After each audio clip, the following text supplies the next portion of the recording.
Hi, இன்றைக்கி ரொம்ப சூப்பரான ஒரு பூரி மசாலா தான் எப்படி பண்ணலாம் அப்படின்னு பார்க்க போகிறோம்.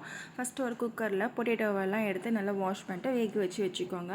நெக்ஸ்ட் ஒரு கடாயில் ஒரு 3 ஸ்பூன் ஆயில் ஆட் பண்ணிக்கோங்க. எண்ணெய் சூடானதுக்கப்புறம் கடுகு வந்து போட்டுக்கோங்க. கடுகு வந்து நல்லா பொரிஞ்சு வரட்டும்.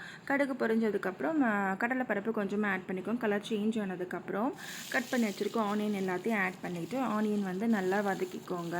ரொம்ப கோல்டன் ப்ரௌன் வர அளவுக்கு நல்லா வதக்கிக்கோங்க. நெக்ஸ்ட்டு கட் பண்ணி வச்சுருக்க தக்காளி எல்லாத்தையுமே வந்து ஆட் பண்ணிக்கிட்டு தக்காளி வந்து நல்லா அந்த பச்சை ஸ்மெல் வந்து போகிற அளவுக்கு நல்லா வேகணும்.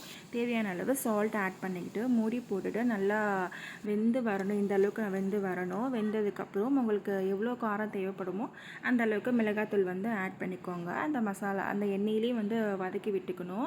வதக்கி விட்டதுக்கப்புறம் நெக்ஸ்ட்டு உங்களுக்கு எவ்வளோ தண்ணி வேணுமோ அந்த அளவுக்கு தண்ணி வந்து ஆட் பண்ணிக்கோங்க. தண்ணி வந்து ரொம்ப ஆட் பண்ண வேண்டாம், கொஞ்சமாக ஆட் பண்ணிக்கிட்டு இது வந்து ஒரு 15 மினிட்ஸ் அளவுக்கு வேக விடணும். அந்த மிளகாத்தூள் ஸ்மெல் வந்து நல்லா போகணும். அப்போ தான் வந்து நல்லாயிருக்கும். அதனால் 15 மினிட்ஸ் நல்லா வேக வச்சுட்டு நெக்ஸ்ட்டு வேக வச்சுருக்கோம்ல பொட்டேட்டோ அதை வந்து நல்லா மேஷ் பண்ணிவிட்டு இந்த மசாலா கூட ஆட் பண்ணிக்கோங்க. ஆட் பண்ணிட்டு நல்லா மிக்ஸ் பண்ணி விட்டுட்டு ஒரு 5 மினிட்ஸ் அளவுக்கு அப்படியே மூடி போட்டு விட்டுருங்க. கொஞ்சம் மீடியம் ஃப்ளேமில் வச்சு மூடி போட்டு விட்டுருங்க. அடிக்கடி கிண்டி விடுங்க. நெக்ஸ்ட்டு ஒரு 5 மினிட்ஸ்க்கு அப்புறம் நல்லெண்ணெய் இருந்துச்சுன்னா ஒரு ஆட் பண்ணிக்கிட்டு நெக்ஸ்ட் லாஸ்ட்டில் கொத்தமல்லி தழை ஆட் பண்ணி விட்டுட்டிங்கன்னா ரொம்ப சூப்பரான டேஸ்டியான உருளைக்கிழங்கு மசாலா ரெடி ஆகிடும். கண்டிப்பாக செஞ்சு பார்த்து எப்படி இருந்துச்சுன்னு சொல்லி கமெண்ட் பண்ணுங்கள். பாய்.